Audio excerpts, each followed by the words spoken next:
भारत एखाद्या मोठ्या निर्णयाची तयारी करत आहे का? अचानक घुसखोरांविरोधात कारवाई इतकी वेगाने का सुरू झाली आहे? सीमेवरती स्मार्ट सिक्युरिटी सिस्टम का उभारलं जाते? बंगालच्या राजकारणात एवढी उलथापालथ का सुरू आहे? आणि अमित शहा सतत सीमावर्ती राज्यांचे दौरे का करत आहेत?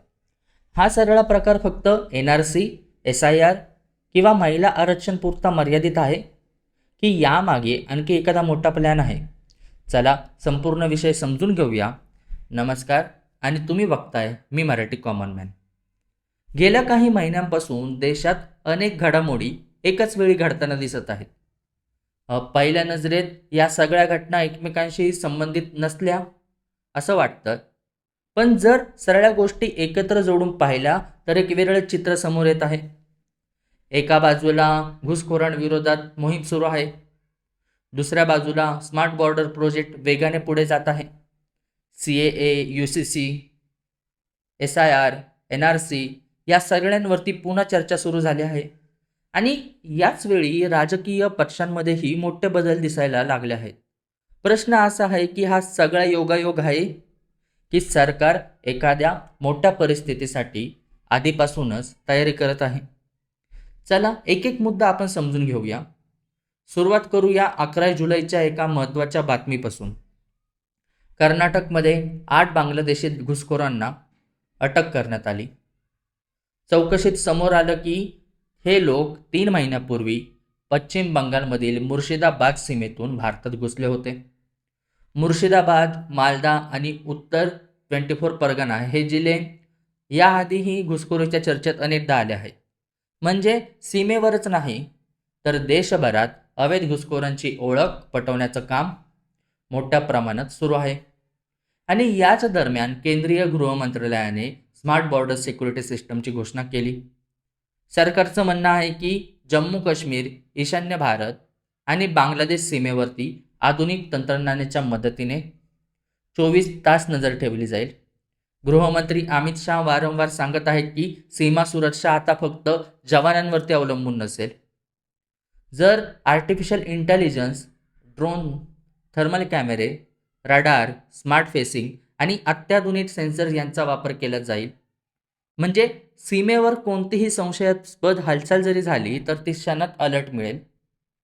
दरम्यान अमित शहा यांनी पश्चिम बंगालमध्ये CAA लागू करण्याची भूमिका पुन्हा स्पष्ट केली. तसंच UCC लागू करण्याचेही संकल्प व्यक्त केला.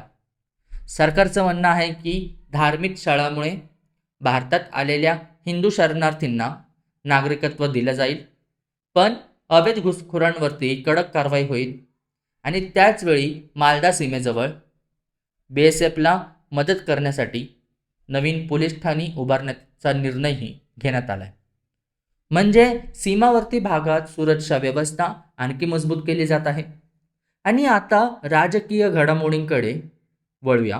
जसं की पश्चिम बंगालमध्ये तृणमूल काँग्रेसमधील काही नेत्यांनी पक्ष सोडला, काही नेते भाजपमध्ये दाखल झाले आणि यामुळे राजकीय समीकरणांवरती एक मोठा परिणाम होण्याची चर्चा सुरू झाली.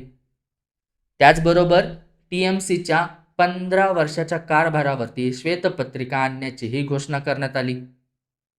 म्हणजे राजकीय स्तरावरही मोठ्या हालचाली सुरू आहेत. दुसरीकडे आसामचे मुख्यमंत्री हिम्मत बिस्वा शर्मा म्हणाले की डिटेन्शन सेंटरमध्ये एकही बंगाली हिंदू नाही. CAA अंतर्गत पात्र लोकांना नागरिकत्व देण्याची प्रक्रिया वेगाने सुरू असल्याचंही त्यांनी सांगितलं. आणि याच दरम्यान आणखी एक मोठी बातमी समोर आली. बांगलादेशाच्या माजी पंतप्रधान शेख हसीना यांनी या वर्षाअखेरीस बांगलादेशात परतण्याची इच्छा व्यक्त केली. त्यांनी आपल्या आवामी लीग परीक्षावरील बंदी उठवण्याची मागणी केली आहे. आणि यामुळे अनेक विश्लेषक एक वेगळाच प्रश्न उपस्थित करत आहेत. जर बांगलादेशात पुन्हा राजकीय अस्थिरता निर्माण झाली तर त्याचा परिणाम भारतावर होऊ शकतो का? 1971 मध्ये पूर्व पाकिस्तानमध्ये युद्ध सुरू झाल्यानंतर मोठ्या प्रमाणात निर्वासित भारतात आले होते. त्यामुळे भविष्यात अशी परिस्थिती निर्माण झाली तर भारत आधीपासूनच तयारी करत आहे का, असा प्रश्न आता उपस्थित केला जात आहे. मात्र हे लक्षात ठेवणं महत्त्वाचं आहे, की याबाबत सरकारने अधिकृतपणे असा कोणताही दावा केलेला नाही. आता स्मार्ट बॉर्डर म्हणजे नेमकं काय? आणि या प्रकल्पामध्ये AI आधारित थर्मल कॅमेरे, ground surveillance radar, drone monitoring, smart fencing, fibre optic sensors आणि केंद्रीय कमांड सेंटर यांचा समावेश असेल. आणि या माध्यमातून सीमेवरील प्रत्येक हालचालीवरती रिअल टाईममध्ये नजर ठेवली जाईल. ड्रोन, घुसखोर, तस्करी आणि अवैध हालचाली ताबडतोब शोधल्या जातील. सरकारचं म्हणणं आहे की या तंत्रज्ञानामुळे, या टेक्नॉलॉजीमुळे घुसखोरी, ड्रग्ज तस्करी आणि शस्त्रांची तस्करी रोखण्यात मोठी मदत होईल. म्हणजे भारत आपली सीमा सुरक्षा आधुनिक पद्धतीने मजबूत करण्याच्या दिशेने वेगाने पुढे जात आहे. आता सगळ्यात महत्त्वाचा प्रश्न, या सगळ्या हालचाली एखाद्या मोठ्या संकटाची तयारी आहेत का? याचं स्पष्ट उत्तर सध्या कोणाकडेही नाही. सरकारने असं कुठेही अधिकृतपणे म्हटलेलं नाही की कोणतं मोठं संकट समोर आहे. पण हे नक्की आहे की सीमा सुरक्षा, घुसखोरी आणि राष्ट्रीय सुरक्षेला सरकार पूर्वीपेक्षा जास्त प्राधान्य देत आहे. यासोबतच राजकीय पातळीवरतीही मोठे बदल वेगाने घडताना दिसत आहेत.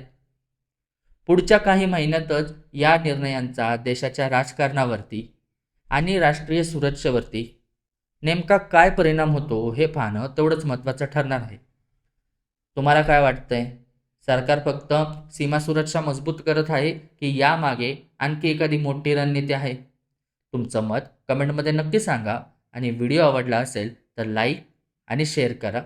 आणि राजकारण, राष्ट्रीय सुरक्षा आणि करंट अफेअर्सवरील अशा सखोल माहितीपूर्ण व्हिडिओजसाठी मी मराठी कॉमन मॅन चॅनलला सबस्क्राईब करायला विसरू नका. जय हिंद, जय महाराष्ट्र.